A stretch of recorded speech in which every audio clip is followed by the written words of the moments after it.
It is morning somewhere in a village in the Joseon era in South Korea.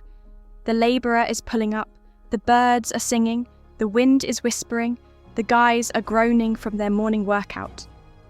Amidst the noise, a carriage arrives in the village with a young man inside. He smiles and gets off the carriage. The young man walks around his domain, somewhere a few guys are doing exercises. Finally, he comes to a gate where two fighters are working out with dumbbells. One of them notices the prince and asks if the prince has come so early for his morning workout, to which the prince says yes and orders him to unlock the doors. The young man walks in. He sees another young guy working out with dumbbells, another man working out with shoulder presses. He also overhears two people talking. One man asks the other if he is on a diet, to which the other man replies that he has gained weight and that his shoulders are now the size of a mountain. They stand in the pose of Olympic heroes and show off. Suddenly, he notices someone panting. It turns out that the king himself is running on running equipment, noting that it's only been 1 hour of running, which feels like an eternity. He also hears someone moaning hard. It turns out to be King's son doing chest presses, apparently doing the last approach and swearing. Another fighter squats with a barbell. Other fighters do the chair exercise. The prince stops to listen to all the shouting and moaning, and with a terrible smile on his face enjoys the day, because there is no greater pleasure for a trainer than to watch the visitors train hard in the sweat of their brow. The story begins with a character named Choi Young-jik, who works as a gym instructor. He has studied nutritional science in his master's program and is a full-fledged health coach. One day, he accidentally learnt about bodybuilding in the army. When he was going to the army, his service was on the front line, so the conditions were tough, and the only outlet for him was the gym. Even when he went back to college, he didn't give up sports. As a result, during his studies, he was more occupied with his body than with his studies, and every time his body became bigger. The hero gets his level 1 HL instructor certificate and decides to throw a party to celebrate with his friends. He says that nothing unusual happened that night. After drinking 1 extra mug of beer for his muscles, he went home. Before going to bed, he decides to watch a video on YouTube and comes across a video about King Sejong, who died at an early age. The hero wonders why his life was so short and immediately answers himself that it was because the king didn't exercise. The hero, half asleep, wonders what would have happened if he had woken up in the morning in the Joseon era as a sports instructor and dreams of rewriting his story as the most pumped-up king in the Joseon era with the most pumped-up army.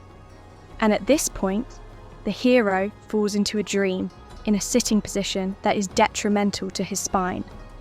The hero wakes up in a village somewhere. Someone asks him if his cough is still bothering him. The hero notices that it is very noisy and looks for his phone. He hears a rooster crowing and doesn't realise where he is. He thinks he's had a little too much alcohol and gets out of bed. He sees a traditional Korean house in front of him and doesn't understand what's going on. Waking up and getting out of bed a little, he is shocked and suddenly cries out. Outside, his servant asks His Highness to get up. He can't believe his eyes and opens the door. When he opens the door, the servant asks him how was his throat. But the hero doesn't notice him and looks around. His servants look at him in shock. He asks the servant what his name is. The servant replies that the first name is Yu. The second name is Suji. The hero asks if his father's name is Lee Do. The servant replies that it is. It turns out that the name Lee Do was King Sejong at birth, who was the 4th king of Joseon. His posthumous name was Sejong the Great. And if his father was Sejong, the hero realizes that he is Lee Yu, better known as the great Prince Soo-yang. The hero also realizes that he is in the Joseon era of South Korea. He realizes that everything seems all too real, and that he is actually in Joseon. The next day, he arrives at the castle, and a servant speaks his name as he arrives at the castle. The hero notices that the servant called him Jinyang, which means that he is now in the period of 1445. At the latest, he also notices that it is normal to be nervous in such situations. But when he thinks about the people he is about to meet, his heart starts to race. The hero is about to meet the most historical and most important person in the South Korean army, the #1 person with Sejong the Great himself. This is also an incredibly exciting moment. For the history student, the hero is told to enter, and at this point he notices that Sejong has a charismatic voice and good breath, but stops and rethinks the word breath. It turns out that Sejong is not what the hero imagined him to be, and it turns out that he is actually a fat, heavy-breathing Sejong who tells the hero that he has an assignment for him. Sejong asks what the hero is looking at. The hero is puzzled. He does not recognize Sejong the Great, as he was portrayed as slim in the video, and now reality has caught up with him. The hero replies politely, with the tone of speech of the time, praising him, and says that he has been foolish to the king, to which the king replies that he shouldn't say that, and as he appreciates his talents, the king will give him appropriate commissions, and gives him a commission in the form of a census of Kyaaaaak, something like a chronicle at a certain period of the year. He tells him to set foot in an institution of the time called Chipyeongjong and rewrite everything in large letters in Kyaaaaak. The hero obediently nods his head and says that the order will be obeyed. Meanwhile, the hero has arrived at Chipyeongjong, and he notices that while he is living here, he will have to come here from time to time. The servant says that if the great prince is able to rewrite Kyaaaaak, the whole nation will praise him. The hero notices that he has no trouble understanding speech or writing, because his body has retained its owner's muscle memory. The hero starts to read the book and notices that the text is actually not that small, and Sejong seems to have vision problems. The hero performs a professional body diagnosis, since he has 15 years of experience, and concludes that Sejong is over 35% obese. The hero thought his face was too puffy, and that in addition, since it is summer outside, he is sweating too much. The hero is diagnosed with diabetes, or suspected impaired glucose tolerance, in other words, pre-diabetes. He realizes what will happen next. Because of his unhealthy lifestyle, Sejong will die suddenly, and his son, who has been in mourning twice, will become very weak and will also die. Then Tanjong will ascend to the throne, but according to history, he will also be killed. The hero decides to put an end to his unhealthy lifestyle and decides to rewrite the prince's history. Suddenly, there is a coughing sound.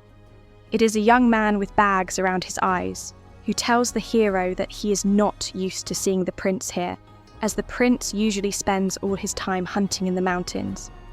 It turns out to be Crown Prince Lee Hyang, Sejong's eldest son, and future King Moonjong.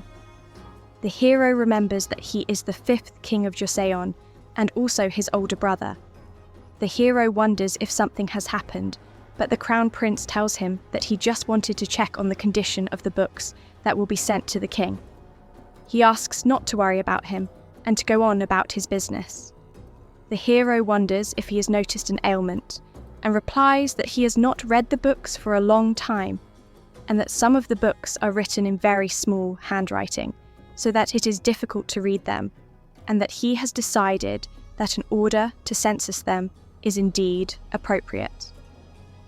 The Crown Prince replies that this is very noticeable, and asks if the hero knows about his father's presbyopia, to which the hero replies that he has only had speculation before. The elder brother remarks that the king used to boast of his greatness, but now he can't even read what is written. The hero asks when the disease began, and the brother replies that the first signs appeared a year ago and suggests that this is not ordinary presbyopia, and that it's not just that he can't see things up close. He tells him to keep this secret. The hero is not going to give up so easily. The Crown Prince walks away, leaving the hero sitting on a chair. The hero notices the back of his head is breaking, and so decides to do a little stretching, turning his head up and down, right to left, and shrugging his shoulders up and down. He gives a sigh of relief, which draws the attention of his subjects. The servants are puzzled and ask why he is doing these movements instead of just massaging them.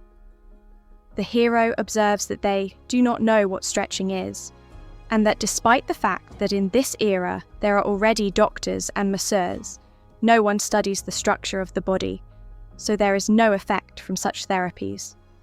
He decides to teach them how to stretch, and tells them that he recently sprained his neck while driving, but that he felt relief when he moved his back. So he asks them to try it themselves. He demonstrates his stretching skills, and eventually the servants feel relief. The next day, the Crown Prince hears someone giving instructions not to strain his neck and other instructions.